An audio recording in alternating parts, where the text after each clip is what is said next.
उत्तर प्रदेश में 31 मार्च से जबरदस्त चुनावी माहौल बनने वाला है, क्योंकि 31 मार्च को प्रधानमंत्री नरेंद्र मोदी मेरठ में बड़ी रैली करेंगे। मेरठ की इस रैली से पूरे पश्चिमी यूपी में माहौल बनेगा। पीएम के इस दौरे से पहले मुख्यमंत्री योगी आदित्यनाथ भी पश्चिमी यूपी में धुआंधार प्रचार करने में जुटे। सीएम योगी अपने उन्हीं तेवरों में दिख रहे हैं जिसके लिए वो जाने जाते हैं। जिस तरह से यह प्रचार चल रहा है, मुजफ्फरनगर में सीएम योगी ने अपराधियों और दंगाइयों को क्लियर कट कह दिया कि छेड़ोगे तो छोड़ेंगे नहीं। सुनिए एक बार योगी। 17 के पहले यहां पलायन होता था, व्यापारी पलायन करता था, नागरिक पलायन करता था, लेकिन अब व्यापारी और यहां का नागरिक पलायन नहीं करता है, अपराधी अब यहां का पलायन करता है। एक अपराधी गले में तख्ती लटका करके अपने जीवन की भीख मांगने के लिए मजबूर होता है। कहता साहब जान बकस दो, आगे से ठेला लगा करके गुजर बसर कर दूंगा, किसी को हम छेड़ेंगे नहीं। तो हम भी कहते हैं कि छेड़ोगे तो छोड़ेंगे भी नहीं। सीएम योगी बिना लाग लपेट के बात करने के लिए जाने जाते हैं। जो कहना होता है मुंह पे कहते, सीधा कहते।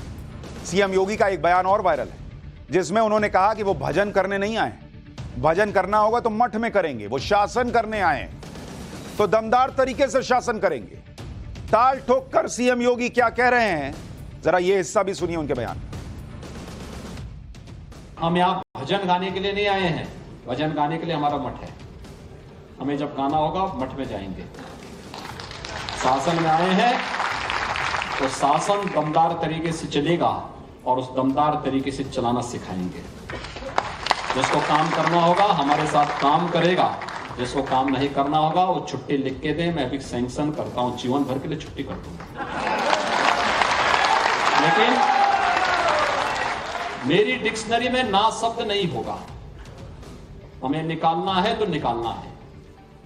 कावड़ यात्रा यूपी के अंदर निकलेगी, चाहे अन्य राज्य स्वीकृति दे न दे, यूपी के अंदर हम निकालेंगे। यानी योगी आदित्यनाथ भी फुल फॉर्म में। एक तरफ मोदी योगी की जोड़ी यूपी में बीजेपी के क्लीन स्वीप के लिए मोर्चा संभाल चुकी है। सीएम योगी ताबड़तोड़ रैलियां कर रहे हैं। पीएम मोदी भी मेरठ से यूपी में चुनाव प्रचार की शुरुआत करने को तैयार है। वहीं दूसरी तरफ अखिलेश यादव अब तक बीजेपी को टक्कर देने के लिए समाजवादी पार्टी के कैंडिडेट तय करने में ही भयंकर कंफ्यूज दिखाई दे रहे हैं। कैंडिडेट के सिलेक्शन को लेकर समाजवादी पार्टी में घमासान मचा हुआ है बॉस। कहने को तो अखिलेश ने यूपी में सबसे पहले लोकसभा चुनाव के लिए उम्मीदवारों की लिस्ट जारी कर दी थी, लेकिन जैसे जैसे चुनाव की तारीख नजदीक आ रही है, पहले से घोषित कैंडिडेट्स को लेकर अखिलेश का कंफ्यूजन बढ़ता नजर आ रहा है। रामपुर और मुरादाबाद में कैंडिडेट्स को लेकर अखिलेश का कंफ्यूजन और इन दोनों सीटों पर हुए ड्रामे के बारे में आपको बता चुका हूं। हालांकि दिन भर चले ड्रामे के बाद यह साफ हो गया कि मुरादाबाद से समाजवादी पार्टी के मौजूदा सांसद एसटी हसन को नामांकन वापस लेना पड़ेगा और रुचि वीरा मुरादाबाद से समाजवादी पार्टी की उम्मीदवार होगी। लेकिन अखिलेश की टेंशन इतने भर से खत्म नहीं होती दिख रही, क्योंकि टिकट कटने से नाराज एसटी हसन ने बगावत कर दी है। उन्होंने अखिलेश यादव पर आजम खान के दबाव में काम करने का आरोप लगा दिया। यही नहीं, एसटी हसन ने मुरादाबाद में समाजवादी पार्टी की उम्मीदवार रुचि को प्रचार करने से भी साफ इनकार कर दिया। सुनिए अखिलेश यादव पर एसटी हसन ने क्या कहा। फिर आपको बताऊंगा कि मुरादाबाद में एसटी हसन का टिकट कटने पर ओवैसी ने कैसे अखिलेश को और क्या सुनाया। देखिए, कुछ मजबूरियां ऐसी होती हैं, कुछ दबाव ऐसे होते हैं। हमारे राष्ट्रीय अध्यक्ष बहुत संस्कार वाले व्यक्ति हैं और बड़ों की इज्जत, छोटों से प्यार उनका रहा है, चाहे उसमें उनका नुकसान हो जाए। तो लगता यही है कि उनके ऊपर कुछ ऐसा दबाव आया जिसको वो अवॉइड नहीं कर सके और दूसरे कैंडिडेट को यहाँ पे उतार दिया गया। जाहिर है पहला हक आजम खान साहब का रामपुर के ऊपर है, मुरादाबाद तो दूसरा जिला आ गया, लेकिन उनकी भावनाओं को कंपनसेट करने के लिए यहाँ का टिकट बदल दिया गया। जो प्रत्याशी अब जैसे पार्टी ने सिंबल दिया है जिनको, वो उनको सपोर्ट करेंगे, उनके समर्थन में प्रचार करेंगे आप? नहीं, मैंने कहा नहीं, मैं प्रचार नहीं कर सकता, मेरी मजबूरी है। तो मेरे अपने लोगों के दिल टूट जाएंगे, जिन्होंने मेरे लिए मन्नतें मानी हैं, जिन्होंने मेरे लिए रोज़े माने हैं, कुरान ख़वानियाँ करी है, दरगाहों के हाज़री मानी है, प्रार्थनाएं करी हैं और जिन्होंने यज्ञ माने हैं, अगर मैं ऐसा करूँगा तो उनके दिल टूट जाएंगे। भैया मुरादाबाद की सीट तो समाजवादी पार्टी के हाथ से गई हुई दिख रही है, क्योंकि वहां समाजवादी पार्टी ही समाजवादी पार्टी से लड़ेगी ऐसा लग रहा है। एसटी हसन कह रहे मैं प्रचार नहीं करूंगा भाई, लोगों का दिल टूट जाएगा जिन्होंने मेरे लिए दुआएं मांगी। वो प्रचार नहीं करेंगे तो जो उनके समर्थक हैं वो वोट नहीं करेंगे, और वोट क्यों करेंगे भाई रुचि वीरा के लिए। तो हो गया खेला, सपा वर्सेस सपा लड़ेंगे, बीजेपी जीतती भी दिखाई देगी हो सकता है। टिकट कटने पर एसटी हसन तो बगावत करते नजर आ रहे हैं। एसटी हसन के बहाने एआईएमआईएम के प्रमुख असदुद्दीन ओवैसी ने भी अखिलेश यादव पर बड़ा हमला बोल दिया। ओवैसी ने अखिलेश यादव पर मुसलमानों की सियासी लीडरशिप खत्म करने का आरोप लगा दिया। सोशल मीडिया प्लेटफॉर्म ट्विटर पर ओवैसी ने एसटी हसन का वीडियो शेयर करते हुए लिखा कि डॉक्टर साहब, मैंने आपसे कहा ही था कि आपके नेता अखिलेश यादव आपको बी फॉर्म नहीं देंगे। बी फॉर्म मतलब जो चुनाव लड़ने के लिए भरते हैं ना, वो वाला फॉर्म। आपने मेरी बातों का यकीन नहीं किया। हमारी बातचीत के दौरान इम्तियाज जलील भी मौजूद थे। आपके नेता को सिर्फ आपका वोट चाहिए, वो चाहते हैं कि आप उनके लिए दरी बिछाते रहें और भैया पर जवानी कुर्बान करते रहें। ओवैसी ने कहा कि यह अल्पसंख्यकों की सियासी नुमाइंदगी को खत्म करने की एक साजिश है, लेकिन इंशाअल्लाह हम ऐसा होने नहीं देंगे।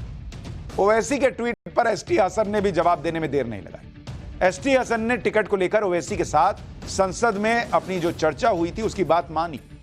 हालांकि उन्होंने इस बात से इनकार किया कि अखिलेश यादव ने उन्हें फॉर्म भी दिया था या नहीं दिया था। सुनिए ओवैसी के ट्वीट पर एसटी हसन का जवाब, फिर बताता हूं कि ओवैसी ने मुरादाबाद सीट पर किस तरह अखिलेश की मुश्किल और बढ़ा दी है, जो ऑलरेडी बढ़ी है उसको और बढ़ा दी है। उन्होंने पार्लियामेंट में मुझसे इस बात को कहा था कि आपको टिकट ये पार्टी नहीं देगी, और इस बात को भी कहा था कि मुस्लिम लीडरशिप ये पार्टी ख़त्म करना चाहती है। मैंने उनका हंसी मजाक में बात टाल दी थी। पार्लियामेंट के अंदर बात ज़रूर हुई थी, लेकिन अखिलेश यादव जी ने मुझे ए फॉर्म भी दिया, बी फॉर्म भी दिया। उधर मुरादाबाद से एसटी हसन का टिकट कटने की भनक लगते ही ओवैसी ने बड़ा फैसला ले लिया, जिससे अखिलेश यादव को बड़ा झटका लग सकता है। असल में ओवैसी ने मुरादाबाद सीट पर अपनी पार्टी एआईएमआईएम का उम्मीदवार उतार दिया। ओवैसी ने मुरादाबाद से वकी रशीद को उम्मीदवार बनाया है। वकी रशीद एआईएमआईएम के मुरादाबाद महानगर के अध्यक्ष हैं। मायावती की पार्टी बीएसपी ने भी मुरादाबाद सीट से मुस्लिम उम्मीदवार उतारा है। यानी शायद ओवैसी को लग रहा होगा कि सपा में आपसी लड़ाई में हो सकता है मुसलमान वोट उनकी तरफ आ जाए। ऐसे में अखिलेश यादव की टेंशन यह है कि मुस्लिम वोटों का बंटवारा होने पर सबसे बड़ा नुकसान उनकी पार्टी के उम्मीदवार को ही होगा। मुरादाबाद में ओवैसी और मायावती के मुस्लिम उम्मीदवारों से अखिलेश को क्यों खतरा है, इसके लिए मुरादाबाद सीट का जातीय समीकरण भी समझना होगा। मुरादाबाद में करीब 19 लाख वोटर हैं और इसमें मुस्लिम वोटर करीब 8,80,000 है, यानी कुल वोट का 45% से ज्यादा मुस्लिम वोटर है। 2019 के लोकसभा चुनाव में मुरादाबाद सीट पर एसटी हसन समाजवादी पार्टी के टिकट पर जीते थे। एसटी हसन ने बीजेपी कैंडिडेट कुंवर सर्वेश कुमार को करीब 97,000 वोट से हराया था। हालांकि 2014 के लोकसभा चुनाव में जबरदस्त मोदी लहर में बीजेपी ने मुरादाबाद सीट जीत ली। बीजेपी के कुंवर सर्वेश कुमार ने समाजवादी पार्टी के एसटी हसन को तब 2014 में 88,000 वोट से हराया था। इस बार भी अगर मुरादाबाद सीट पर मुस्लिम वोटों का बंटवारा हो गया तो इसका सीधा फायदा बीजेपी को मिल सकता है, जहां से बीजेपी ने एक बार फिर कुंवर सर्वेश कुमार को ही टिकट दिया है। क्योंकि समाजवादी पार्टी में जिस तरह कैंडिडेट्स के सिलेक्शन को लेकर लड़ाई चल रही है, उससे साफ हो रहा है कि बीजेपी से तो समाजवादी पार्टी बाद में लड़ेगी।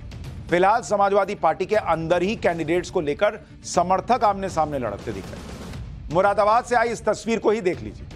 मुरादाबाद के मुस्लिम बहुल इलाकों में समाजवादी पार्टी के समर्थक लड्डू बांटते नजर आ रहे हैं। अब आप सोच रहे होंगे अभी तो चुनाव ही नहीं हुआ, कौन से बात के लड्डू भाई। असल में ये लड्डू मुरादाबाद से समाजवादी पार्टी के मौजूदा सांसद एसटी हसन का टिकट कटने पर बांटे जा रहे हैं। वहीं एसटी हसन के समर्थक इस बात से दुखी हैं कि सिटिंग सांसद का टिकट काटकर किसी और को दिया गया। अखिलेश के लिए तो बड़ी टेंशन है।